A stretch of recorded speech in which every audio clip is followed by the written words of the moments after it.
প্রিয় দর্শক আসসালামু আলাইকুম। আজকের এই ভিডিওতে আমরা কেজিইএন যে কয়েনটা রয়েছে এই কয়েনটার রিভিউ করব এবং ফিউচারে এই কয়েনটা প্রাইস কেমন হতে পারে একটি প্রাইস প্রেডিকশন দেওয়ার ট্রাই করব এবং আপনাদের এই কয়েনটা কবে কেনা উচিত এ টু জেড এক্সপ্লেন করা হবে। ভিডিওটি শেষ পর্যন্ত কন্টিনিউ করবেন। তার পূর্বে বলবো, আপনি যদি আমাদের চ্যানেলের নতুন দর্শক হয়ে থাকেন চ্যানেলটি সাবস্ক্রাইব করে দিতে পারেন। আপনি মূলত অসংখ্য ভিডিও পেয়ে যাবেন।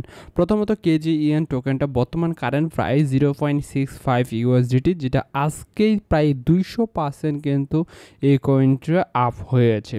আর এই কয়েনটা আপনি কোন নেট চেনে মূলত চলতেছে, আপনি যদি দেখেন এটা মূলত যে বিএনবি এবং অ্যাপটোস চেনে এই কয়েনটা লিস্টিং হয়েছে। এই দুইটা ব্লক চেন মূলত আপনি ট্রানজ্যাকশন করতে পারবেন।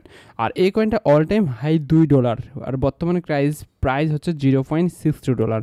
প্রায় অল টাইম হাই ক্রিয়েট করতে কিন্তু আরও অনেক সময় লাগবে, যেটা হচ্ছে লিস্টিংয়ের দিন ছিল।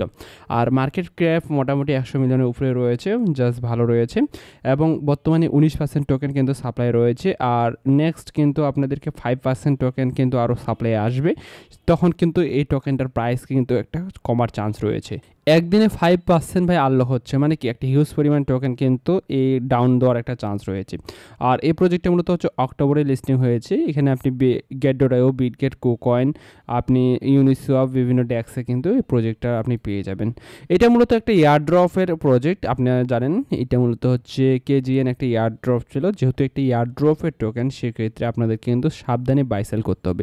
তাদের ওয়েবসাইটে এসে তারা হাজার রিকোয়ারমেন্ট এখানে লেখুক না কেন, তারা এই নিয়ে কাজ করে ওই নিয়ে কাজ করে। আসলে এয়ারড্রপের প্রজেক্টগুলো বহুত কথা বলছে, আমরা ইতিপূর্বে দেখেছি। তারা কিন্তু আসলে কতটাই কাজ করে আমরা কিন্তু সরাসরি কিন্তু এটা আমরা দেখতে পারি না।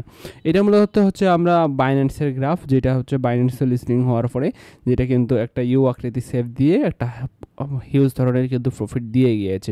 এই প্রফিটটা কেন দিয়েছে?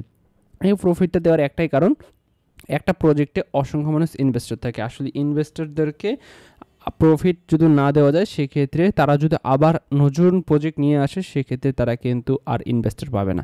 এই জন্য ইনভেস্টরদেরকে রিটার্ন দেওয়ার জন্য কিন্তু একটা হিউজ পরিমাণ আপ দিয়ে দিয়েছে। এই মুহূর্তে আপনারা কিনবেন না, আপনার নেক্সট যে আনলকটা হচ্ছে নেক্সট আনলক হওয়ার পরে আপনারা এই প্রজেক্টটাতে এন্টার দিতে পারেন, সেক্ষেত্রে আপনাদের সুবিধা হবে।